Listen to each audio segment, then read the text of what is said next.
Hello guys, welcome back to our channel. Episode ആരംഭിക്കുമ്പോൾ കാണിക്കുന്നത് ഗായത്രി വില്ലയാണ്. ഇപ്പോഴെങ്കിലും കാര്യങ്ങളെല്ലാം അറിയാൻ സാധിച്ചല്ലോ. അതിന് എല്ലാവരോടും നന്ദിയുണ്ടെന്ന് പറഞ്ഞ് വിശാൽ മുറിയിലേക്ക് പോകുന്നു. എന്നാൽ ഇതെല്ലാം കണ്ട് സന്തോഷത്തോടെ നിൽക്കുകയാണ് ജാസ്മിനും പ്രഭാവതിയും. പിന്നീട് കാണിക്കുന്നത് ദേഷ്യത്തോടെ മുറിയിൽ നിൽക്കുന്ന വിശാലിനെയാണ്.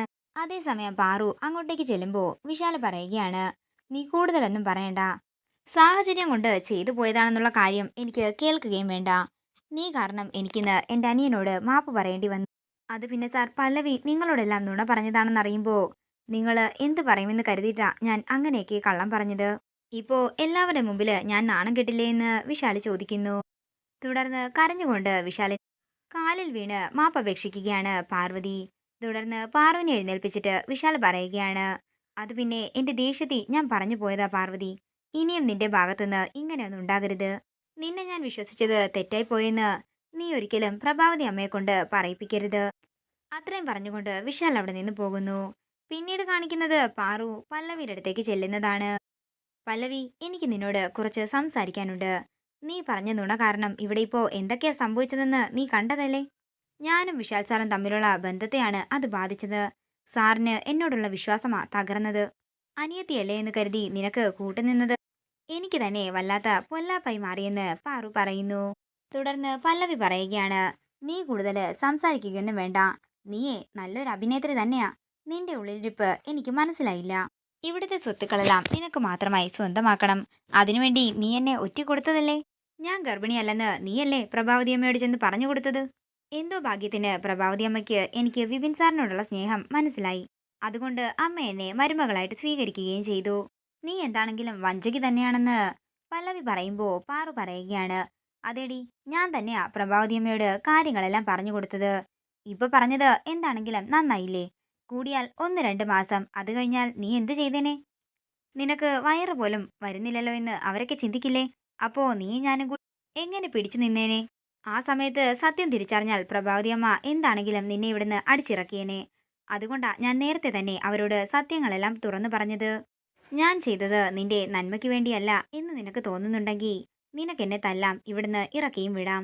അത്രയും പറഞ്ഞുകൊണ്ട് പാറു കരയുമ്പോ പാറുവിനെ കെട്ടിപ്പിടിച്ച് പൊട്ടിക്കരയുകയാണ് പല്ലവി.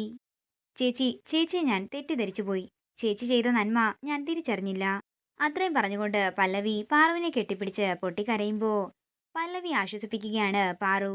ഇനിയെങ്കിലും നീ സ്വപ്നലോകത്തുനിന്ന് പുറത്തേക്ക് വരാൻ നോക്ക്. എന്നിട്ട് വിപിനുമായിട്ട് സമാധാനത്തോടെ ജീവിക്ക്.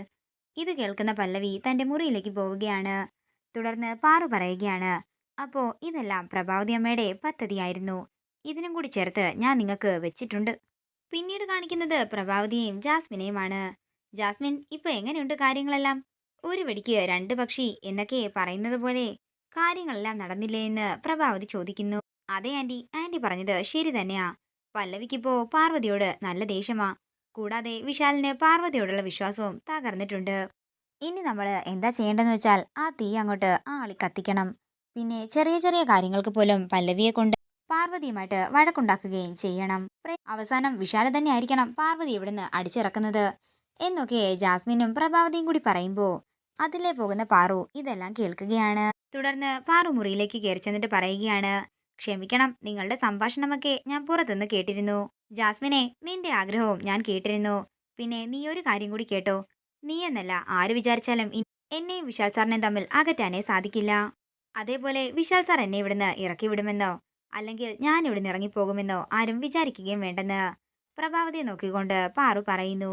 ഇതെല്ലാം കേട്ട് ഒരു ഞെട്ടലോടെ നിൽക്കുകയാണ് ജാസ്മിനും പ്രഭാവതിയും. തുടർന്ന് പാറു പറയുകയാണ്, ജാസ്മിനെ, നിന്റെ കാലാവധി ഒരാഴ്ച മാത്രമാ.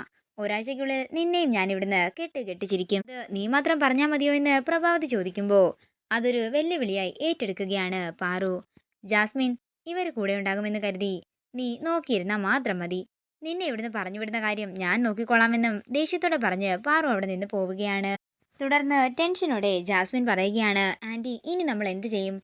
പാർവതിയെ എങ്ങനെ നിർത്തണം എന്നൊക്കെ എനിക്കറിയാം. അവളെ ഞാൻ നിലയ്ക്ക് നിർത്തിയിരിക്കുമെന്നും ദേഷ്യത്തോടെ പ്രഭാവതി പറയുന്നു. പിന്നീട് കാണിക്കുന്നത് പാറു വിശാലിന്റെ അടുത്തേക്ക് പോകുന്നതാണ്. ഇനി വിശാൽ സാറിന്റെ പിണക്കം കൂടി എങ്ങനെയെങ്കിലും മാറ്റിയെടുക്കണം. അതേസമയം ലാപ്ടോപ്പിൽ എന്തോ വർക്ക് ചെയ്യുകയായിരുന്നു വിശാൽ. തുടർന്ന് പാറു വിശാലിന്റെ അടുത്തേക്ക് ചെന്ന് ഒന്ന് ചുമയ്ക്കുമ്പോൾ വിശാല് ചുമയുടെ മരുന്നെടുത്ത് പാറുവിന് കൊടുക്കുകയാണ്. എനിക്ക് ചുമയൊന്നുമില്ല. വിശാൽ സാറ് എന്നെ ശ്രദ്ധിക്കാൻ വേണ്ടിയാ ഞാൻ ചുമച്ചത്. വിശാൽ സാർ ഇങ്ങനെ ഇരുന്ന എന്റെ മനസ്സിലെ പ്രയാസങ്ങളെല്ലാം ഞാൻ ആരോട് പറയുമെന്ന് പാറു പറയുമ്പോ ചിരിച്ചുകൊണ്ട് പാറുവിനെ നോക്കുകയാണ് വിശാൽ. ഇതോടുകൂടി ഇന്നത്തെ എപ്പിസോഡ് ഇവിടെ തീരുകയാണ്. വീഡിയോ ഇഷ്ടമായെങ്കിൽ മറക്കാതെ ലൈക്ക് ചെയ്യുക, ഷെയർ ചെയ്യുക, കമന്റ് ചെയ്യുക. കൂടുതൽ സീരിയൽ അപ്ഡേറ്റ്സിനായി മറക്കാതെ സബ്സ്ക്രൈബ് ചെയ്യുക നയൻസ് ക്രിയേഷൻസ്.